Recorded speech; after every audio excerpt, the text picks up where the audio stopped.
And hello, everybody, again. This is Old Buck Dave with a very special episode today. I know you're going to like it. You're going to love it. And with me, as always, is our inquisitive Buck, and that would be Old Buck Dell. Old Buck Dale. How you doing, buddy? Pretty good day today. Weather's beautiful. It's good to be alive. Good to be alive. Okay. Um, Probably going to run a little bit long today, folks. So stay with us. Don't sign off early. It's going to be it's really a fantastic, interesting episode that we have coming up here. Today we have two more old bucks with us to help us get through the hour or whatever time it is. I've met both of these folks through courses I've taken at the Osher Lifelong Learning Institute, otherwise known as OLLI, here at the Ringling College in Sarasota. So first, I'd like to introduce old Buck Tom, and you can take offense at that name, but you know it kind of fits. It's all right. I lost my antlers a long time ago, so old Buck, good idea. Yeah. So Tom, I met Tom. He co-facilitates a short story discussion class that I take at OLLI, and I've taken it a couple years now. And Tom's also teaching a class this semester called The Power of Myth. And Tom has agreed to join us from time to time in the future here as we read and discuss short stories as we have in the past. Those always seem to be big download episodes, so I think we'd like to do more of those. Yeah. So welcome, Tom. How's your world out there? My world's good. I'm sitting in Florida looking outside and wondering sometimes why I'm sitting in the 2 o'clock in the afternoon. And not being, but that would be my fault. Yeah, that's all right. And I love doing this. But things are quite good, actually. Oh, good. And our special guest today, not to say that Tom's not special now. All right, I'm used to it. Okay, is Mahesh Patel, who happens to be the person sharing the teaching load with Tom on the Myth course. And he's author of the book just out, Relocate, Adjust, Repeat, and International Life. I've been in classes and discussion groups with Mahesh for a few years. I've gone to lunch with him several times. I knew he's a pretty smart guy, but after reading this memoir, I learned he's a real citizen of the world. He's lived in 11 countries, and he's worked in around 90. That's 90. He's been a physics teacher. He taught biostatistics and Tai Chi at the same time, although not simultaneously, I don't think. He did the hippie trail before Rick Steve even heard about it. He's an economist, an acupuncturist, has published 40 papers in peer-reviewed journals. He did contract work for the World Health Organization before taking a position at UNICEF, with much of his time spent in Africa and Asia. He's also a husband, father, and owner of a puppy he calls Zenny. Tom, anything you want to add to this? You've known Mahesh longer than I have. Well, Mahesh and I became friends 5 or 6 years ago through a mutual friend who has since passed away and who was a very spiritual being. And I think we like to sort of explore each other. I mean, I've had a much, much, much simpler life than Mahesh.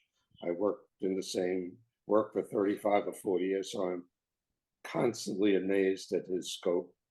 Amen. And his insight.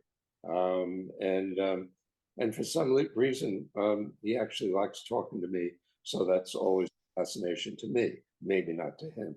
But anyway, we're good friends, and I value his friendship. Okay, Mahesh, welcome, Mahesh. How are you doing, buddy?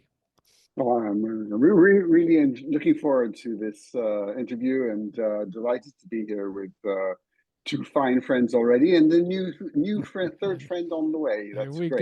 There we go. Mahesh, now Dale and I both read your book, and we really find it a fascinating life story, as Tom also has noted. But the book opens. Well, I'm delighted that you've read my book. You're the first 2 people. I actually yesterday, for the first time, met a third person who had read my book. So now it's a very small club and very select. But we're the founding members. We're the founding members, I guess, or at least charter members. You're the founder. Okay. Well, we hope to expand that, Dave, don't we? That's why we're all here. That's You're where hoping to expand it. Well, I haven't written the second book yet, but it's on its way. But you know, the book opens with what I thought was a pretty stunning revelation that makes this story even more special. So, Mahesh, would you be able to read the first paragraph in the introduction, and then we can talk a little bit about that? Thanks. I'm a little bit nervous here, but we'll get there. It's only the four of us. Okay. So the head X-ray showed clearly what looked like areas of frosty snow against the black background of the film. The onset of vascular dementia. With the memory of those sparkles, about a year old now, and life expectancy of about 3 to 5 years after diagnosis, I am writing down as much as I can remember of my life, or at least the interesting and fun bits of my life, which was almost all of it. This document will then be a repository of memories that my children can consult if they wish to. There is so much that I wish I had asked my father about.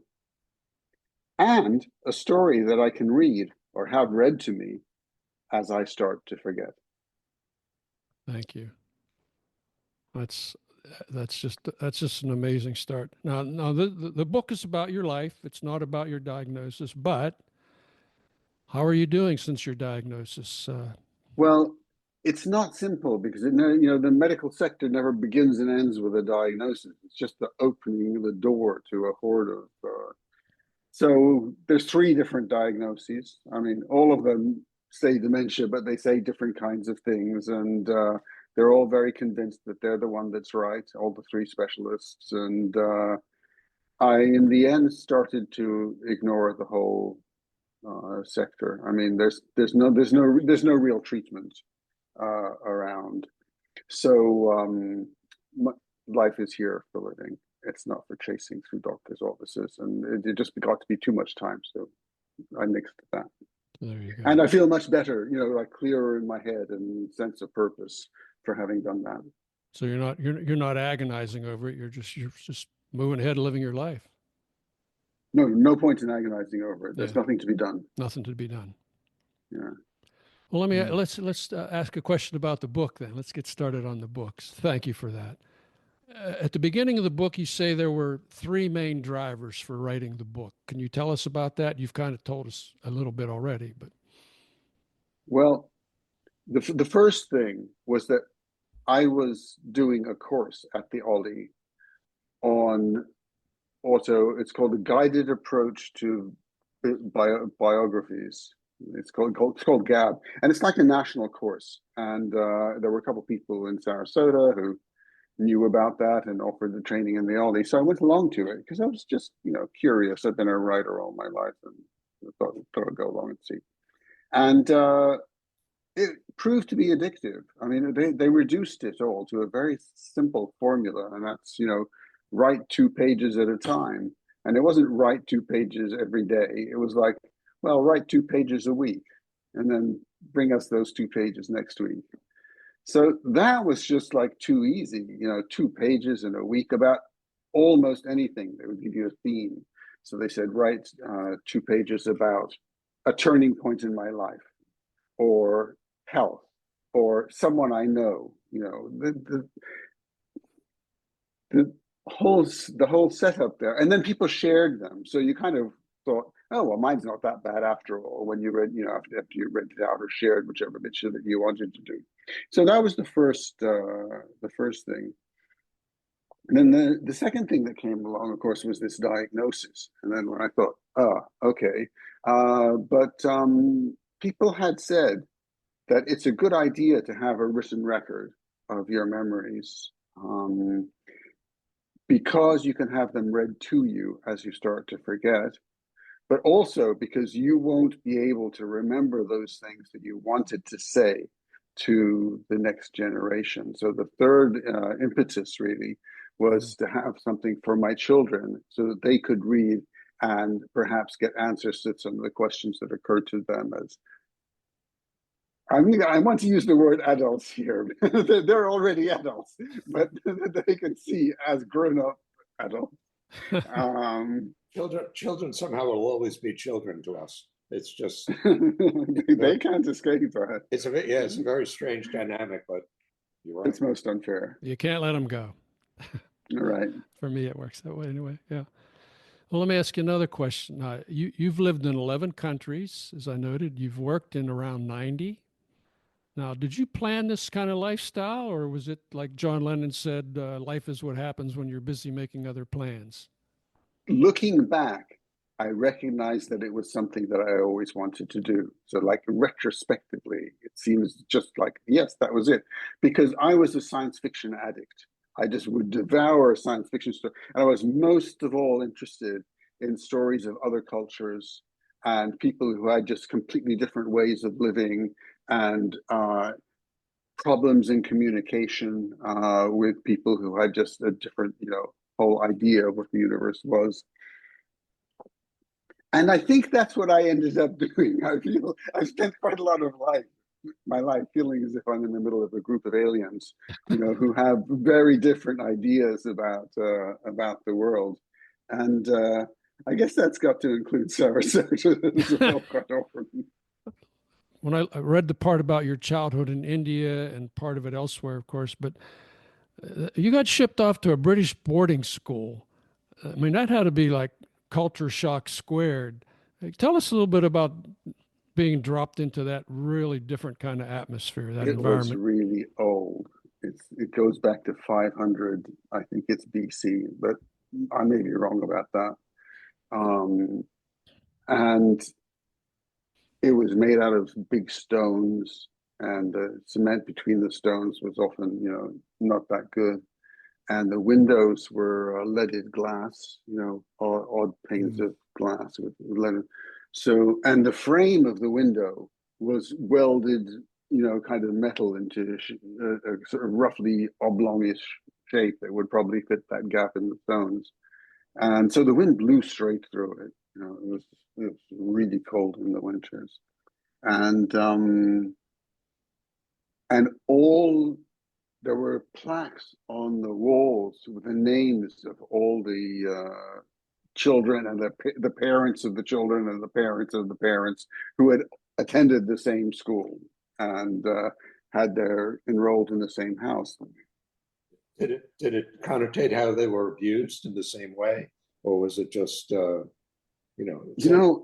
one of my biggest problems was that I just went in there totally unprepared. I mean, a lot of the kids, they'd been brought up since the age of 0. They knew they were going to go to daddy's school, and they had listened to daddy's stories, and they knew exactly what it's going to be like. And, apart from having their ears torn off on the rugby field, I mean, the rest of the stuff was stuff that they were already, had a clear idea and had probably been to visit the school. So I felt as if I landed in a foreign land when I did land there. But it was an amazing school in many ways. The children who went there were the children of the owners of capital in the UK, and there would be the sons of the maker of a brand of sports cars, or the son of an owner of a pottery factory that had a well-known name. It would be so. One of the student's name, fathers there, was head of the Royal Society, which is that Society of Scientists in the UK. So I mean, it's those kinds of things, and and technically the school was just like the first 5 schools in the UK, the top 5, are all the children of British aristocracy, and they generally became politicians or things like that. And or I suppose lawyers. The children of the children of Oundle did maths, physics, chemistry. That's their 3 A levels, while the others were doing Greek, Latin, and sort of classics or something like that. English literature. They would be doing maths, physics, and chemistry, and that was 90% of the students. So if the school had a Bessemer converter that was built during the war, which is a 2-story machine, 2-floor machine, that you shovel in iron and coal in the top, and it produces, and you light set fire to it, and it produces raw iron, big iron at the bottom. And so technically it was amazing. If you wanted an oscilloscope, you would just go and grab one from the shelf. And in the school I was working, I taught in later in London, I was teaching science there.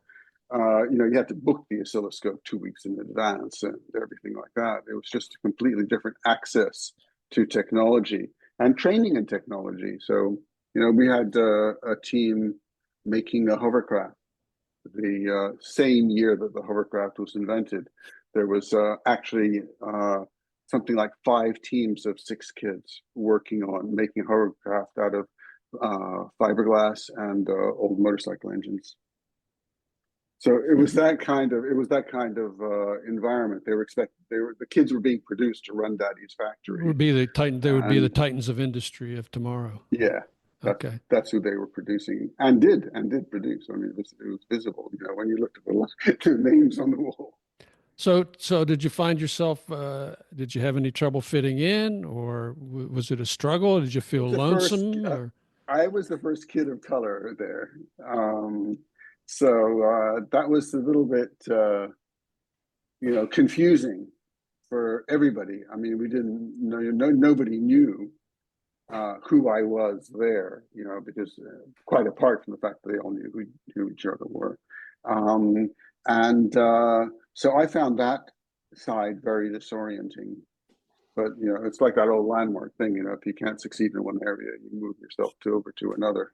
So I love the technology and the workshops and making amplifiers and stuff like that. But I didn't have an easy social time. It was I don't really have friends from that time. Okay. Unlike my university and preschool. But also I tend to I have a little I think tendency, which I must overcome, to blame my environment there in the school for what was going on in my personal life at home, because I was sent to boarding school because I didn't get on with my new stepmother, and it was either a question of one of us poisoning the joking other one, each other, or else me getting sent off to boarding school. So I got sent off to boarding school. Okay, so probably that was a good thing then. For both of you. Yeah, that's right. And she's dead now, so it's okay. I succeeded in the end. Then during high school and then later your college years, you did some hippie pilgrimages. I mean, you were right out there. Could you tell us a little bit about some of your pilgrimages, some of your highs and lows? So when we went to school, we had haircuts. It was like this, short back and sides. It was called like military haircuts and things like that. And the dress code was very, very restrictive. And when I got out of school, I just wanted to escape from everything. And I had a gap 2 terms. And my parents thought they'd send me to visit relatives in India. So I actually went stopped in a few places. The plan was that I would stop in a few places on the way to India. But in Crete, I met a bunch of people with rucksacks, all heading to India by land. And that seemed so exciting and so much better than my plan of, flying from one hotel to another in comfort. And you were how old at this time? You were how old at this time? I was 18. 18. So yeah, I was the second youngest person I met on that. Okay. But I was arguably having the most fun of my life. And it was just a wonderful adventure. I was with some really interesting, very gentle people. And really, we were discovering, we felt like Marco Polo. We were discovering things that there wasn't that much travel going on in those days. There wasn't, you would go along the road, the Silk Route, as it were, for miles and not see many cars. You'd see the odd broken down Citroen 2CV, because they were popular for crossing the desert in. And what would be your most memorable experiences during that period? People you met, or places you were, or close calls, or? We pulled into Herat in Afghanistan at about 4 a.m. with quite a stiff breeze, and or freezing cold, where those buses, the airfare, the bus fare from Istanbul to New Delhi was about $20 in those days, if you took the local buses from one town to the next. And those buses did not have cushions on the seats. The the roads were very bumpy, let me say. They were not consistently tarmacked. And we arrived in Herat, and this was just like a nowhere city. I think there was maybe it was 1,700,000 people in Herat at that time, and the guy at the bus stations, we told him, we said we needed a hotel, showed him the sleeping bags. Nobody spoke a single word of English. It wasn't that they could get by with a few things in waiting rooms. There was not a single word of English spoken anywhere. So, I mean, all those things, it was a huge communications adventure, just explaining, but he knew we wanted a place for that. We'd arrived on bus at Herat station, looking like a bunch of people who were clearly not Afghanis, who had relatives and knew where they were going. So he made us step, 6 steps backwards, and then we were in his hotel. And he had a tin, one of those a barrel that he put sawdust in, and that was the heating for the night. And we stayed there a month. It was just such an amazing place. There was so much to explore, and the people were so welcoming. And I just shudder to think, that beautiful city where we could listen to music, where they made the silk carpets, with the looms going dung, dung, dung, and there'd be in the room there might be 2 or 3 looms in operation, banging out some kinds of complex rhythms. Somebody would come in with a sitar-like instrument and start playing, jamming along with them, and they would play the most amazing music all day, just to keep each other going and stuff like that.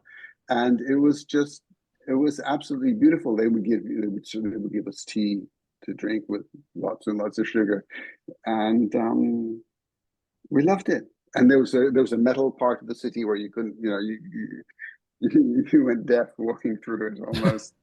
And so it was a beautiful, beautiful town. Nothing higher than like 2 stories in the whole of Herat. And very friendly people everywhere, and they had good food. And the guys, I recall where I was now. The guy with the cousin who went to Russia to get hash came back with these cakes like that. He showed us on the bottom of the hash cake this thing with 5 stars and a truck and stuff like that. And this was his guarantee. This was his proof that it was Russian, best quality Russian hashish. And turns out, we saw on the table that in the bottom of the glass there was exactly the same inset logo same embossed as we had on the hash cake. So we just, again, no single word of English, but we pointed and said, everybody had a very good joke. You thought you had us there, but no. And we understood each other. It was wonderful. Population now is doubled. I can't imagine how that little town in the middle of the desert absorbed, the same again in terms of population. And most of those population displaced people, of course, and refugees. You can't. At times, I wish I'd stayed longer. You can't go back to many of the places. One of the things I've learned with traveling, they're not the same. You just cannot go back. It's not the same. One of those once in a lifetime opportunities. It changes so much after there. You can't go back and see the same thing. Unbelievable story. That's exactly how it is. Any border guard incidents or anything like that along the way? Well, there was. We arrived at the border between Afghanistan and Pakistan, which is one of the most famous, and that's the launching point for one of the most wonderful mountain passes in the world, the Khyber Pass, which goes over the Himalayas between Pakistan and India. At the border, there were 3 or 4 kind of like really sleepy guards who were kind of they had rifles slung over their chest, but it didn't look like they had any bullets. They wanted us to fill out forms, so they had scraps of sort of paper sort of printed that we could fill out that looked like they were falling apart, but we filled them out, and we then saw a column of dust coming towards us across the desert from the Himalaya side of the border. Eventually, we were all watching it because there was nothing else to do. I mean, we were just kind of in line for filling out these forms or else. And it turned out to be a Japanese guy on a motorcycle. He did not speak a word of English. So not only did he not speak Afghan, he did not speak another, but we did manage to work out that he was going to a place in Germany. It was the only words that we could understand was his address. He could repeat his address in Germany that he was heading towards with his motorcycle. The guards just let him fill out his form in Japanese. In retrospect, I understand they were totally illiterate and they didn't know what it said on any of the forms. They were there to collect the sort of $3 or whatever it was to cross the border, and that was it. Apart from that, they just didn't care. You could write anything you wanted on those forms. And then he disappeared, a column of dust going towards so he goes. Kabul, and we all stood and watched it for 5 minutes until there was no speck left because we're in the middle of the desert. What else are you going to do? It was fun. Did you ride over the Khyber Pass in a bus? How did you get over? Yeah, the bus looks, it's all these people who drive as if they didn't have any brakes, and then afterwards you think about it and you wonder, well, how would they have got replacement brakes or replacement brake pads out in that wilderness with no resources, and there wasn't a helpful agent for Ford saying, okay, here's some new brake pads, you might need them. There weren't any brake pads, they just changed down. Now you got your PhD, and I believe it was in global strategy, something like that. But anyway, you can tell us more about that. But that was after the great tidy up. There's drugs really damaged my mental capacities. I found arithmetic, even basic arithmetic, very difficult during the times when I'd been smoking. And the time came when I thought, okay, I've been doing this a while, and I don't really want to do it anymore. I want to live in a different kind of way. And so I stopped smoking, and I got interested in acupuncture already by that time. And I had a friend who was working with, who was volunteering at Science for the People, which was adjacent to Friends of the Earth. Friends of the Earth had the offices immediately above Science for the People, and in London. And so I did some writing for them. And that's what got me back into the academic stream. And when I got back into the academic stream, it was just when the Halfdan Mahler's vision for the WHO and for the world of health for all by the year 2000 was, taking effect. And so he had this just wonderful. It was the first, UN agency that had this package of vision of how things could be changed in the world. And they'd attach some resource requirements and things like that to it. So, but they were all medical doctors, so there was plenty of scope for an economist to come in and start to say, "But hang on a minute, if you did this." So I did, and so I wrote about that, and I produced a paper that when I started published, I think I had about half a dozen papers out of my PhD. When I published the one on the WHO, that gave me they made me welcome and gave me access to the top floor of the WHO building in Geneva, to every office. And I could always wander in and talk to them about it. They never offered me a job in those days because everybody in WHO was by definition a doctor. They were all you had to be medically qualified. It was there in the job descriptions. Okay. And so I ended up working for UNICEF as well, which turned out to be a much better deal. If I recall correctly, you found one of your parts of a publication basically in a WHO document unattributed to you. Is that, do I have that right? Yeah, well, I thought it was being clever.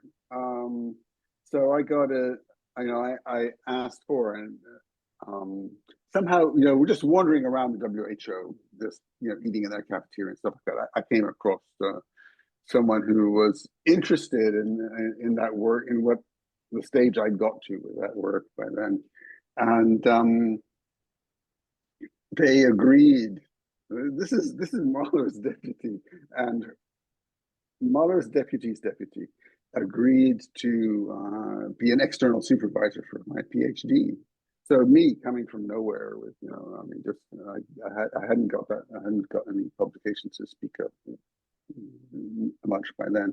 And so I said, okay, great. Now I've got an external supervisor in WHO. This for sure could be developed into a WHO job sometime in the future. And so she agreed to be the external supervisor for my PhD thesis. And I started sending her little drafts and things like that of, bits and pieces that I'd written for comments. And then, of course, I was signed on with the WHO to receive various documents from different initiatives they were working on. And at some stage with this thing, which was actually the central initiative of the WHO, Mahler's vision for health for all by the year 2000, that was something you could, everybody aimed at in 1990 to achieve by the year 2000. So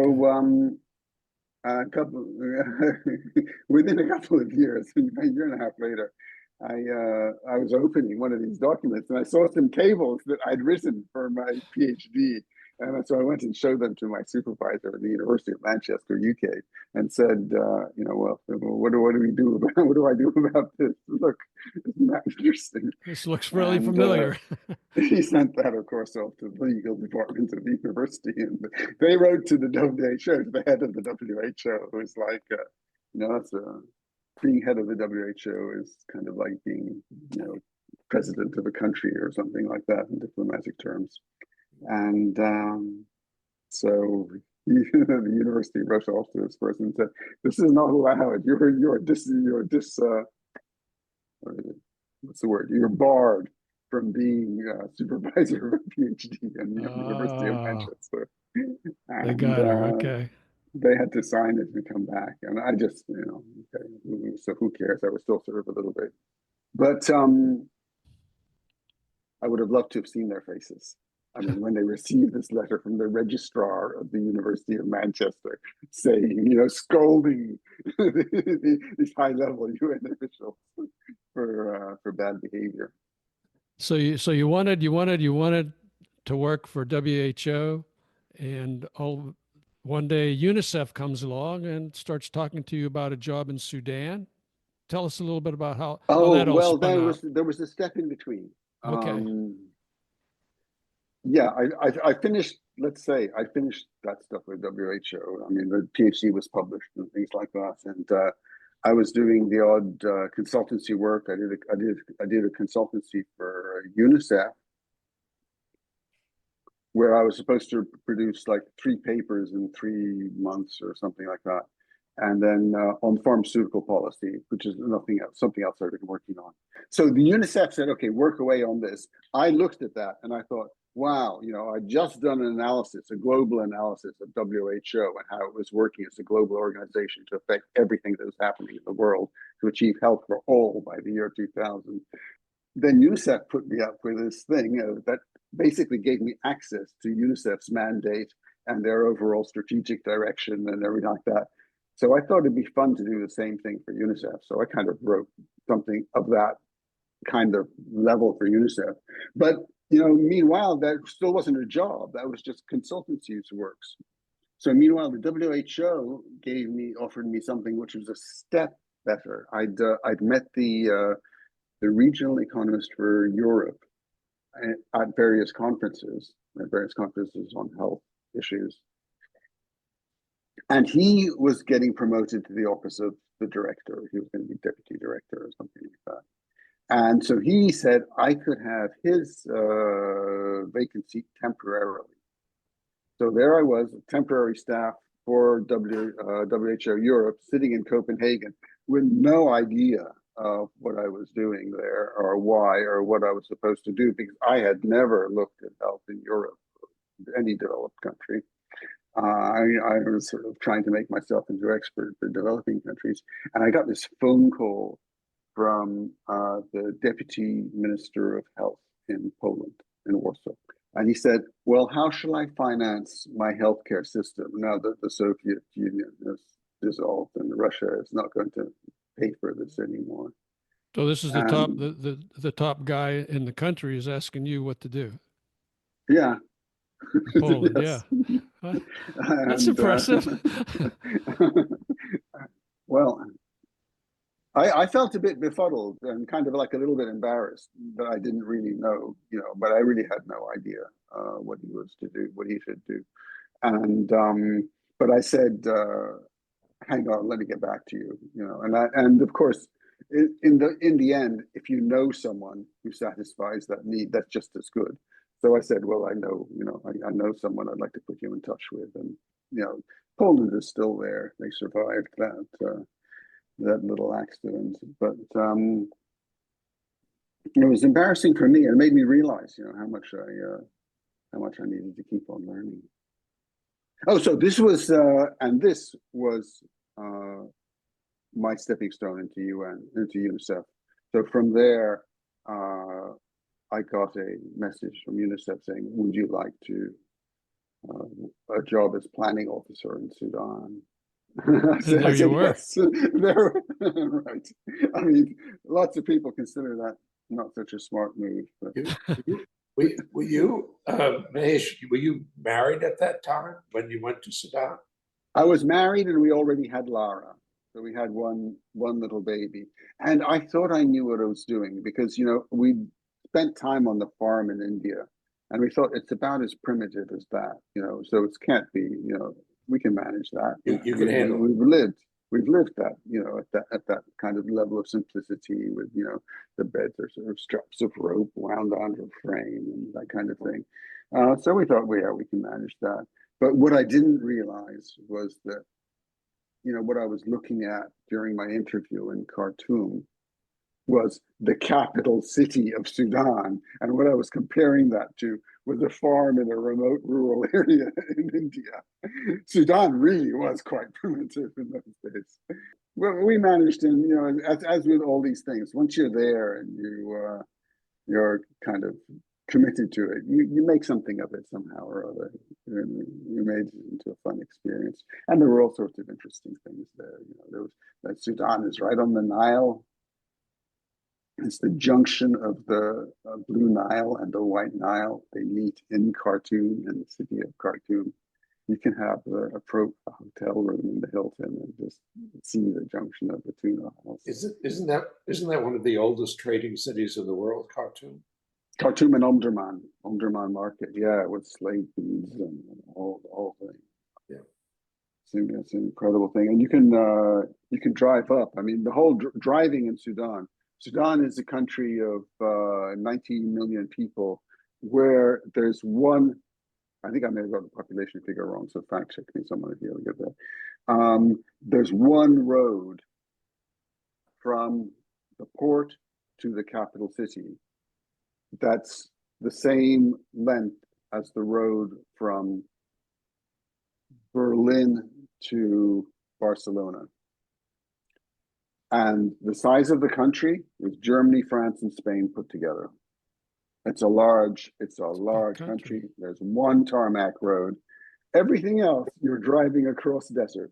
So you can, if you put the river on one side and you put the mountains on the other side, and you're supposed to be driving north to go and see the cataracts. Figure it out. If you swap around, the mountains on the other side, then you're supposed to, and it's all across sand.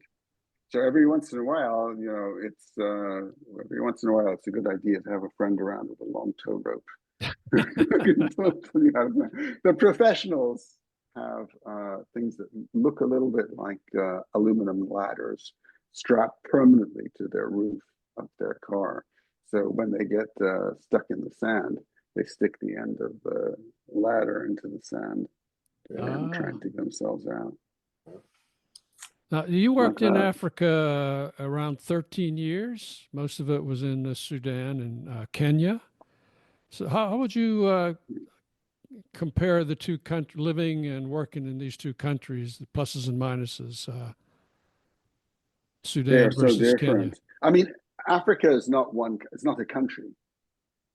Africa is a continent. There's 50 countries there. And so there's North Africa and there is South Africa, and there is an awful long way between them. It's a big continent. It's a Swahili country. It's largely pagan and Christian. Sudan is an Arabic-speaking country. It's Muslim country, obviously. The ladies wear those things, I mean, my personal assistant, who was very, I mean, they're all modern in so many ways, but then you ask them, she says, oh, we need Sharia law. It's good for us. It makes us better. And so they come up with all these unexpected things. There's a young man that I studied tennis with. He'd been to an American university, come back to Sudan, and taught tennis. I think he had some fringe benefits. He was all in favor of female genital mutilation. And he said, I would not marry one of those girls.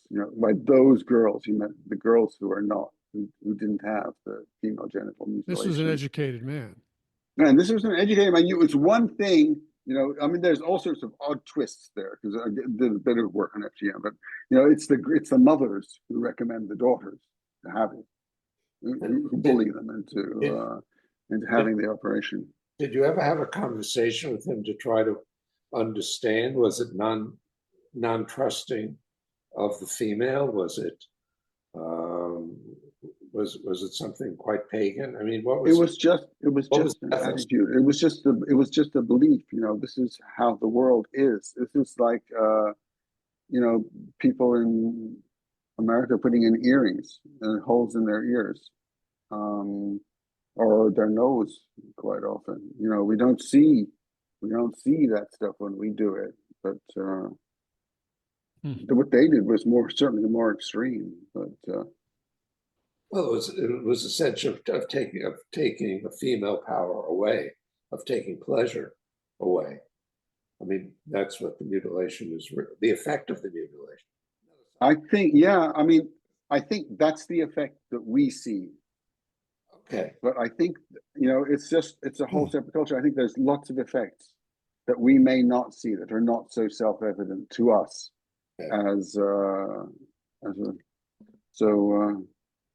Sudan was very dry as well. It was dry in terms of alcohol, and it was dry in terms of water.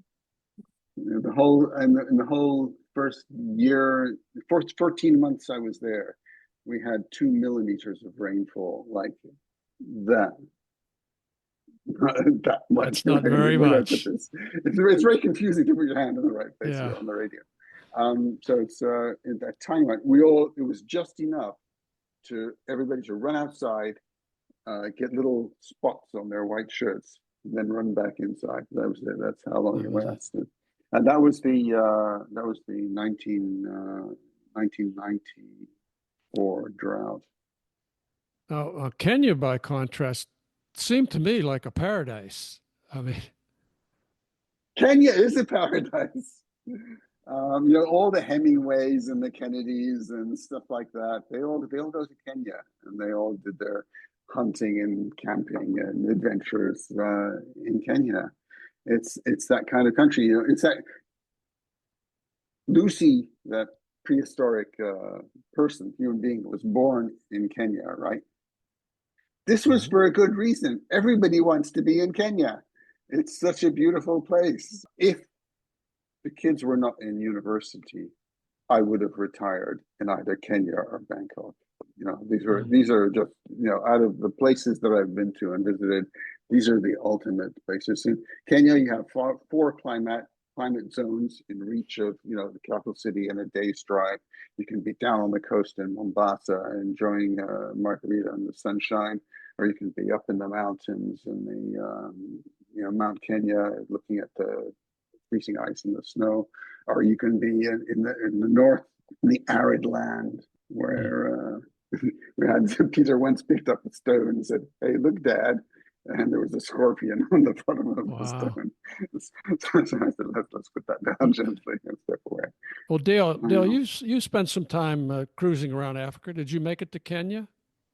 I did not go up that far, but while I'm got the mic here for a second, in your book, under the topic of Africa, I'm not sure what the title of that section was, but you made 8 points. You recall those 8 points you made? Oh, the project, 8 somethings of project evaluation. Yes. I can go. I didn't bring the book, but do you want to hear them if I can find them? Meanwhile, let me. I was about to clap hands for your observation on that. I thought that was spot on. I thought your analysis. Everybody involved in managing a project. Everybody should read those 8 points. Exactly. 8 points of project management. It's just how it's done. That's it. South Africa and Kenya share something. Mel, Del, South Africa and Kenya share something, and that's a love of barbecue, right? If there was any single country that you'd have to concede, a step or two. If you're in Kenya, you have to concede a step or two to, they do it well. It's the South Africans. The braai, yeah. The braai, yeah. Oh. We say shisa and yama, which you got a fried meat, on a fire. One New Year's Eve, we went around the what was it called? The Garden Trail around the bottom of South Africa in the camper. And we put this South African family arrived just on the other side of the trail where we were doing the camping. So they were just right next door. And they made a triangle with some metal sticks that they fixed together. They spread a pig on it, chucked some charcoal in the road, and then they were cooking away. And we enjoyed New Year's Eve with them. Now, he's bringing back some interesting memories. One of my quick stories about South Africa was we decided to make some meat. We had no utensils. So immediately someone came with a piece of stiff wire, folded it up into the shape of a fork, like a little 2-pronged fork. And that was the only utensil we had, which was enough to hold it over the fire, enough to cut it up and to give everybody. I said, this is a remarkable tool, worked like a champ. Then we, of course, discarded it and carried on. So anyhow, talking about those 8 points, this is in my view, one good reason why people should read your book. Not only was it absolutely fascinating life story, but your observations and being in the midst of all that stuff. Whoever sees this podcast, they should forward it to somebody else, and they should really look for it. Should be a required reading for college students, in my view, or somebody who wants to know about the world firsthand. So I hope this helps you, but I really laughed. I called David straight away and I said, I got to meet this guy. That his he has nailed it observations completely. yeah, he's nailed it completely. I said, I just want to congratulate him for being able to pick that out. So I always wanted to say what you said. It would be my desire to say those exact words. I just never could It put it wasn't so together. easy to say some of those things in workshops. There were some people take themselves very seriously. And if you have, material like that, that's kind of poignant, kind of diggy, kind of like, well, we know that's what you're doing because we've been there and we've done it ourselves. I think it's appropriate for these times, the times we're in right now. This book is this book would fit right in. So I really do hope that a whole bunch of people pick this up, and I hope this podcast is passed around and makes people aware of your book, and they just fly off the shelves. I really do. Well, thank you very much. I appreciate your help now for that.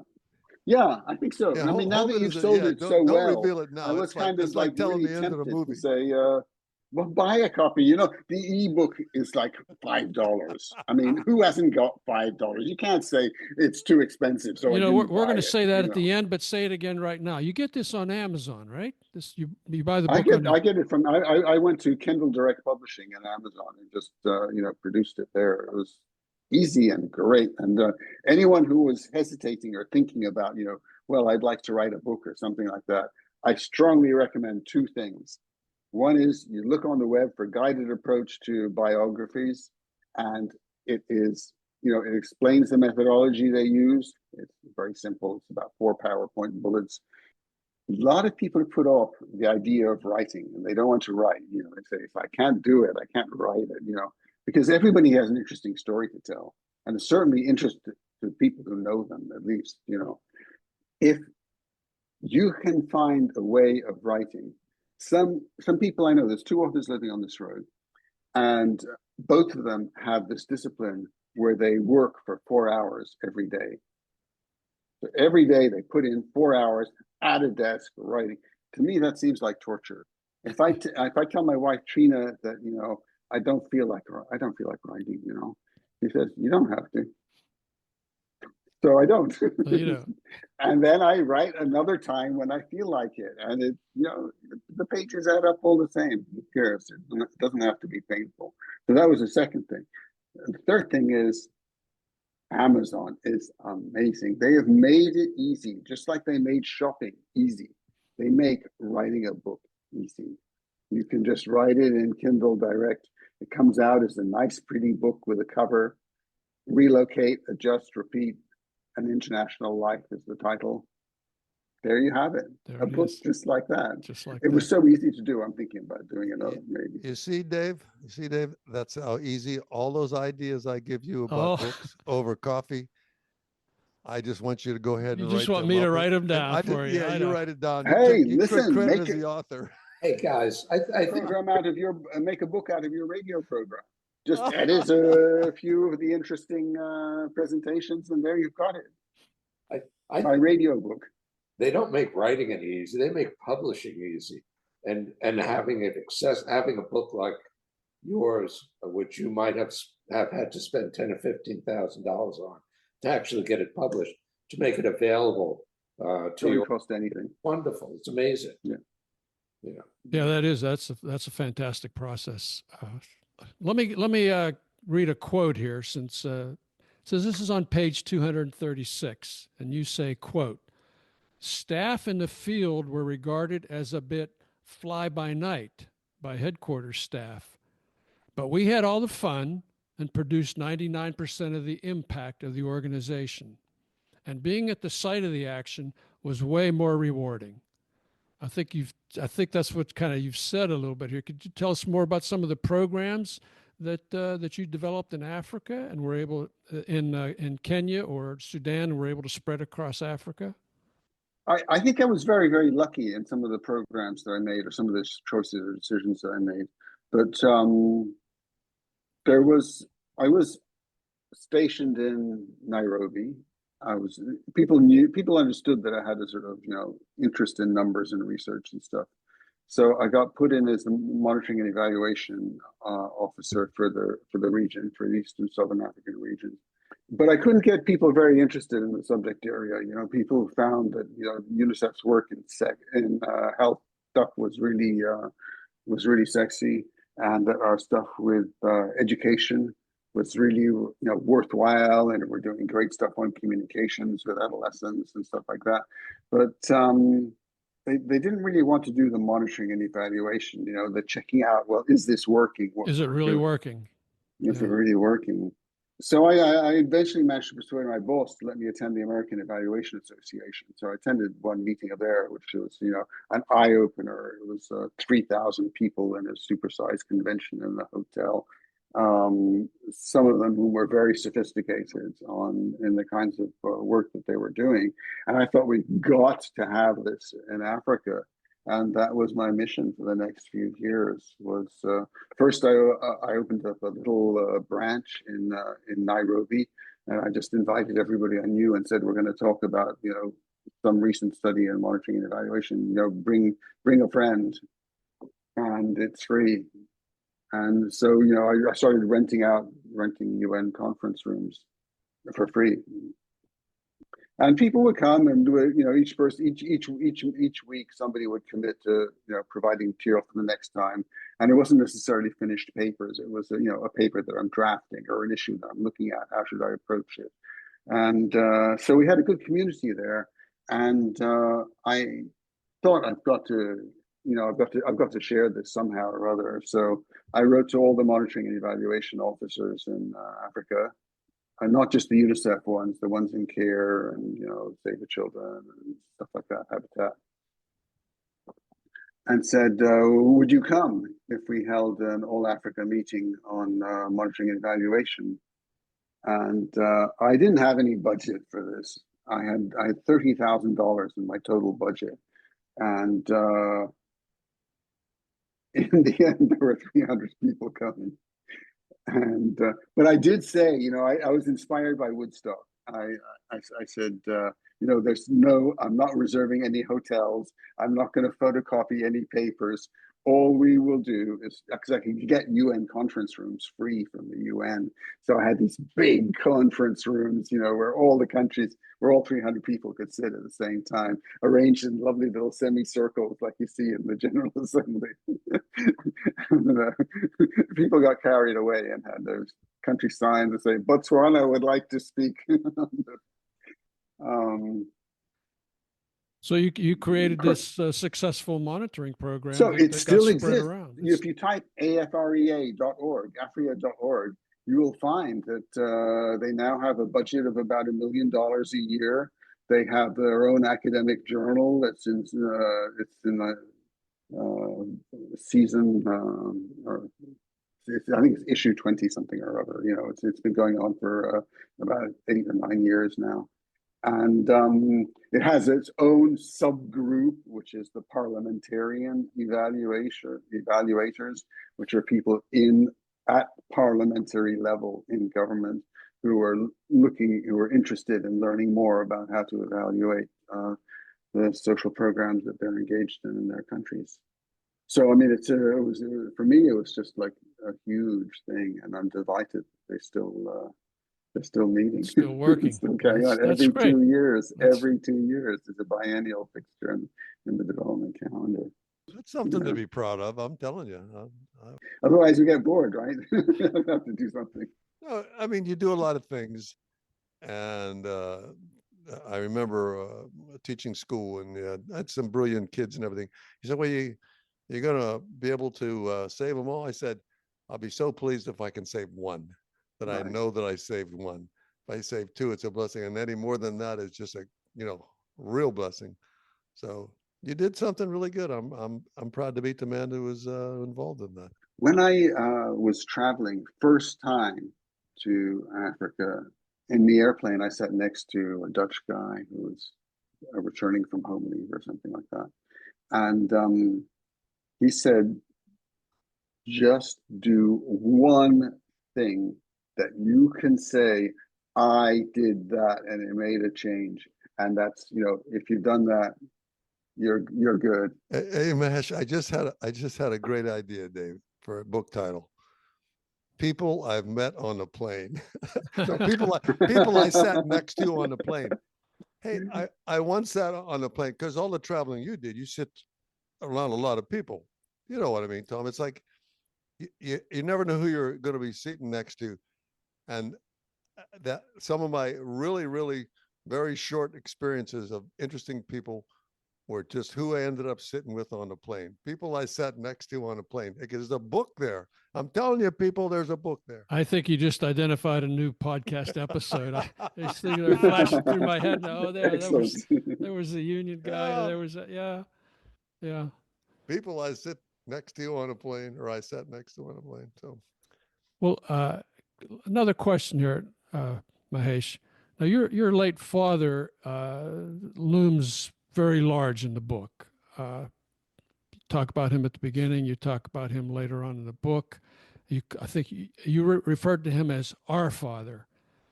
So, tell us a little bit about your dad. And if he could read this book, it's your late father. If he could read this book, what would he think about it? Okay, first of all, I have to tell you why he's called our father, because otherwise it's too confusing. So I have two brothers, a brother and stepbrother, and we had my brother and I at some stage had to start to share with a stepbrother, that kind of thing. So we started saying our father, and my father would light up when we said that and say, "Our Father who art in heaven." It's like every time, if we ever said our father, he would say, "Our Father who art in heaven." And of course, everybody expected him to do that after a while. And we would look at him, we're just waiting for him to say, "Our Father who art in heaven." And he was delighted on this because he was a born entertainer. I mean, he just loved, that everybody was looking at him and he could, say something and engage everyone's interest. We were working in similar, not that distant areas. He was very much a economist. He was writing a technical transformation of the third world with his, big area of work, and there's 5-volume treatises there and books there on the bookshelf. And he was buddies with the people. Manmohan Singh, the recent Prime Minister of India, he was originally an economist. They knew each other. These people all knew each other when he was young, and he was one of the bodyguards for Gandhi when he was traveling in Gujarat. And he wrote this book called India We Want, which was early on in the development of planning frameworks in India. So Indira Gandhi invited him to come and chair the planning commission, which eventually he declined because they wouldn't go left-wing enough for him. He was just an engaging man. Everybody loved him. It was a bit frustrating having him as a father because you would have wished for someone who was less loved and who was more available at home or whatever. But if I showed him the book, I know exactly what he'd do. He'd laugh. He'd say, "What about something or other?" And he would start writing on it. He would insert his story right away. What would you say to him today? If you could say, I keep thinking I should have told him to, ease off. But we was telling him, we say, pay attention to your roses. You don't have to work so hard and all this kind of stuff. And it never worked then. It wouldn't work now, even if I said it, because I said it 100 times before. It's just, if anything, if I have learned one lesson a little bit in life, which is, not the fruit of my travels. I don't think I've learned anything from all those travels. Is that there's times when you should just keep your mouth shut. When I should just keep my mouth shut.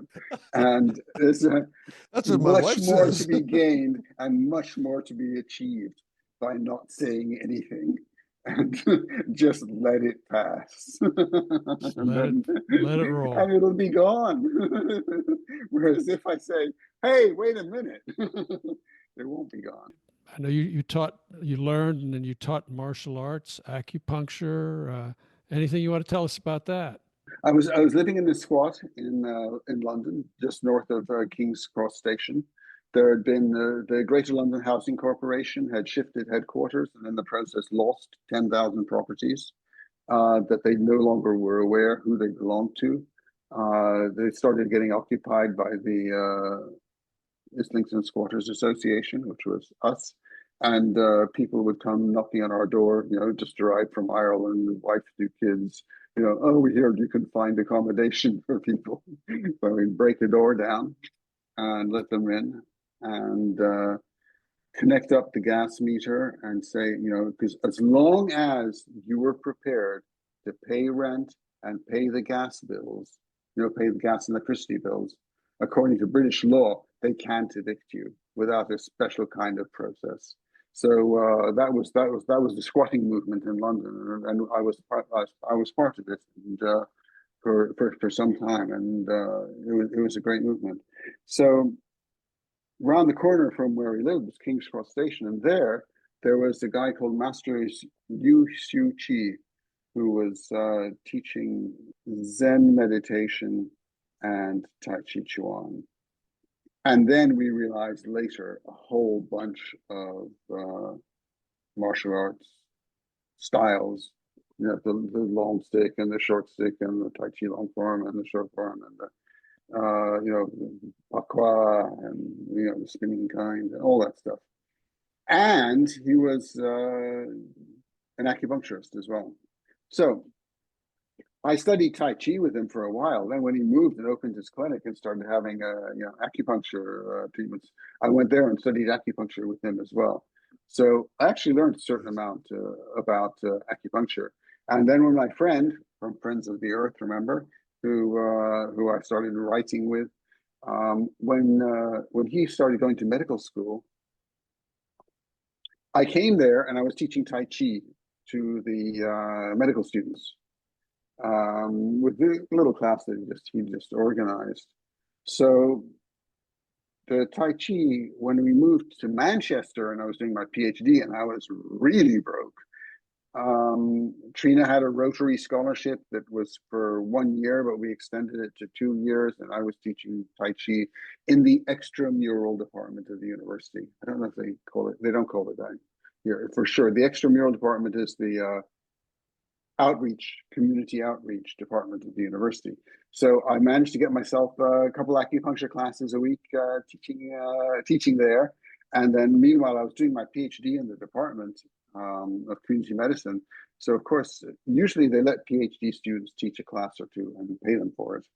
So so I was teaching biostatistics to the medical students there. Cool. And it just had to be done. It's like a perfect combination. Yeah. Money. Okay. At the time, we were living in the Armenian Church, in the Holy Trinity Armenian Church of Manchester, and that church was over 150 years old. It was made of stones and mortar, and lead to glass and all those kinds of things, and was very, very tall. Even the rectory was just on its own three big staircases. The Armenian community in Manchester came over at the same time as the Jews came from Eastern Europe for much the same reasons. Basically, got involved in the textile industry because the hills around Manchester could provide the traction to turn the spinning wheels, and the amount of rain in that part of the world was enough to keep the threads humid, right? Oh, John's an expert on this. wow. To keep the threads humid so they wouldn't break, so you could actually do some decent, work with them before they fell apart. Yeah, the more I listen to you, Mahesh, the more I realize I've probably slept through my life here.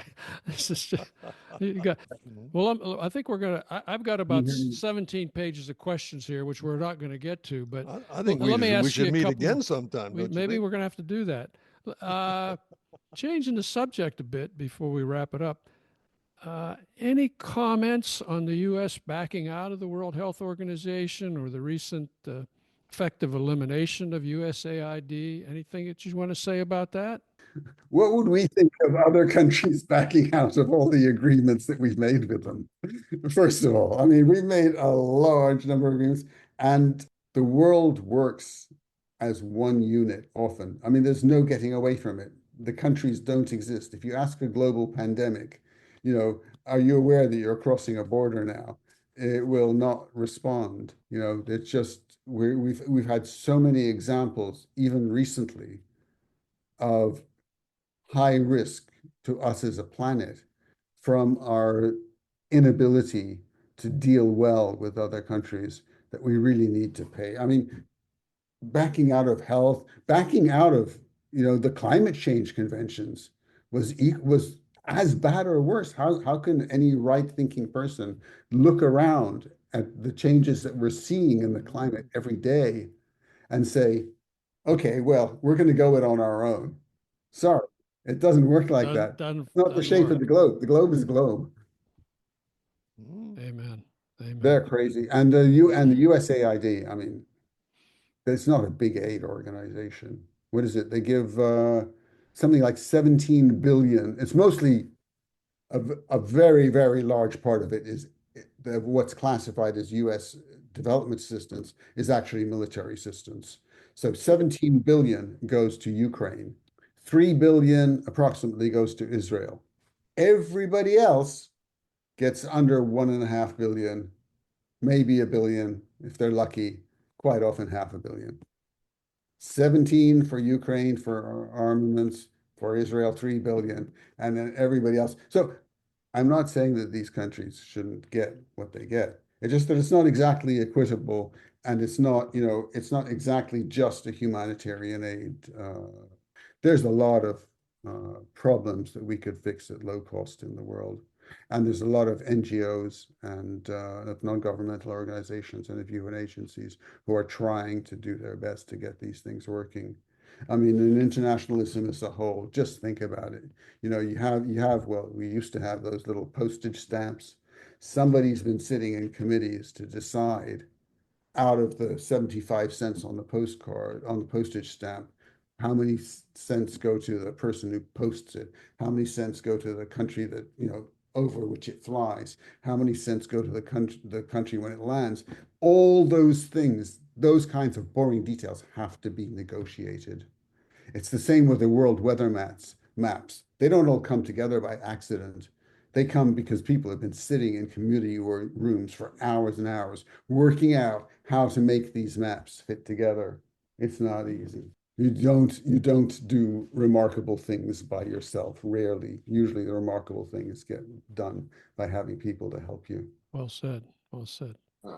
Tom and Dale, any last questions here before we roll it? I don't have any more questions. I am looking forward to one day having lunch with my two newfound friends. Great. And love it. I just thoroughly enjoyed the conversation today. And I hope all the listeners that will pick up the book. And the easiest thing to do is get it on Amazon. I think what we've heard is a nice little teaser, but reading it is quite an adventure. So I want to thank you so much for joining us today, Mahesh, and Tom. Thank you for joining us too. Pleasure. And Dave, I was going to say, I'm about ready to tell our folks that old Buck Dell is ready to say. Well, before you do that, Mahesh, could you hold your book up again? Let everybody see the title, see the cover of the book. Relocate, Adjust, Repeat, an International Life. And it's really difficult to use. And to use Mahesh Patel, there's 10 million people in the world called Mahesh Patel. There's pages and pages of Mahesh Patels in Amazon. So it's better if you use the title. There you go. Relocate, Adjust, Repeat. Just Google the title. I used to, when we had authors on, I would tag the Amazon page. I would put a link to that, and I found I was putting a link to my Amazon page with access to all my Amazon stuff. So we'll just we'll put a note. We'll put some show notes out to attach to the podcast, and we'll tell everybody what to do. So again, Mahesh, this was a fascinating interview. It was an hour well spent. We're going to take up more of this at the next lunch, and we'll drag Dell along. So yeah, great. So thank you very much for being here. Thank all of you for being here. And this is Old Buck Dave saying, take care. We'll see you next time. Old Buck Dell saying the same thing. Talk to you next time. Bye-bye, Tom. Bye-bye, Michelle. Thank you. Thank you.